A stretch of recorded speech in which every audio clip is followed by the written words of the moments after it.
What's up, guys? It's Ken Arnold Fishing, and today we're going to talk about getting a few extra bites and catching more fish. So in one of my last videos we talked about bed fishing, the lures that I like to use for bed fishing, and how I catch fish on beds during the spawn, stuff like that. And today we're going to talk a little bit more about that system, because it's a good system. You can catch fish during the springtime on it. You can catch them on the summertime. You can catch them in the wintertime. It doesn't matter. It's a power fishing and a finesse system. Usually whenever people think of power fishing, they're thinking spinnerbaits, crankbaits, stuff that keep moving, stuff like that. In this case, it's both. You can get both out of the same lure. This is the Yum Swimming Dinger.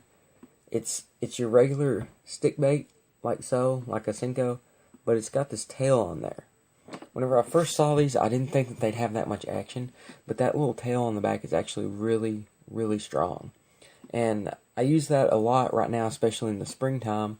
I'll throw it out and I'll reel it back in, and if I get a bite on it, then there's something really specific that I do. I take this lure and I break off the tail, and then I just throw it back and I let it sit and I let it sink, and then I shake it. And generally in the springtime, a lot of times you're bed fishing and stuff, and whenever you have the tail on there, it's causing kind of a reaction strike. But they're not always going to hit it like that, especially if they're on beds. They're just going to nip at it, and then it's going to keep going. So the reason I take the tail off is I can keep it in that strike area longer, and they'll bite it. Something on their bed, something annoying, something like that. That's like a really good system. I also use just the regular dingers for this because they're pretty cool too, and they have more colors. I don't know how many colors Yum makes in these. I can only find the white ones and the blue ones, but this is just a regular one, and I fish it the same way. I just let it sit there and do its little jiggly thing, and it's really, really useful during the springtime. Like, really useful. That's what I'm doing right now more than anything. And the cool thing is, you don't just have to do this, or you can't just not do this in the springtime. You can do this all year round. Some fish leave and go out on the ledges during the summertime, deeper water. Same thing in the wintertime, and then they come back shallow in the fall.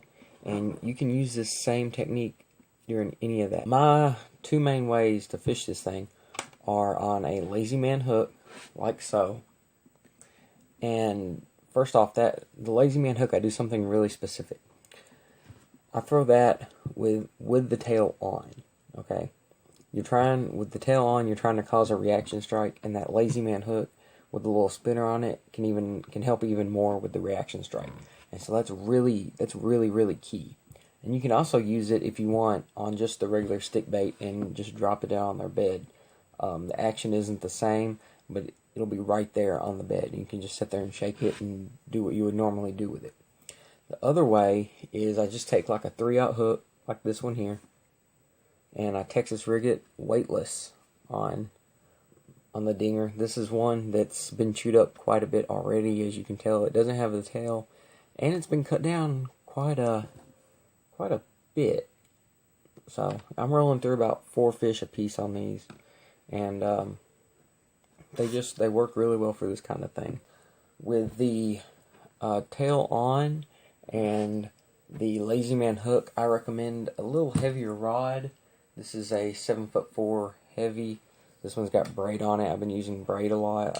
This is 30-pound braid. I have a frog on now, but that doesn't count. And I said it's a 7'4" heavy. You need that little extra backbone for the gauge of that hook. It's a pretty thick gauge hook, and that it's good. It can stick them better. For this one, for like the Texas rigged weightless with EWG, I'm using like a 7'2" medium, which is probably a little bit too light. I know I've missed some hook sets here the past couple of days on that.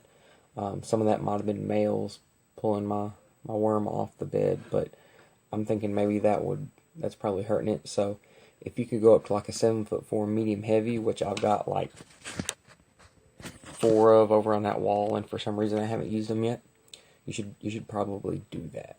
line, as I said, on the 7'4" right now, I've got 30-pound braid on there. 30-pound Bushido braid. Very specific braid. The stuff is smooth, it's got a thinner diameter, and it's really tough. I mean, it says 30 pound, but it feels a lot more like 65. I've pulled in quite a few big fish on that. On the medium rod, I'm running the Bushido fluorocarbon. I think I'm using 14.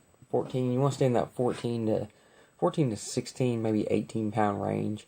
The fluorocarbon is really important because this lure sinks, and that's what fluorocarbon does. It sinks. It's not monofilament. It doesn't float. Braid floats, but in this case, with the weight on it, with the Lazy Man hook, I'm not too awfully worried about it. So yeah, guys, that's a really underutilized bait. I think I feel like I can go out anywhere and catch a fish on this, just about on any lake in the country. Probably can in every lake in the country. I'm not sponsored by Yum or anything like that, but I really do enjoy these little worms. They're pretty cool. Whoever decided to put a tail on a stick bait is a pretty genius person, especially whenever the tail's got the kind of action that it has now. So thank you guys for watching this little tip from Kendall Arnold Fishing. You like my bookcase over there? It's filled with Bassmaster magazines and other assorted fishing articles and such. So yeah, thank you guys for watching. I'll see you right here on Kendall Arnold Fishing. The logo will be right there somewhere. So yeah, thank you for watching.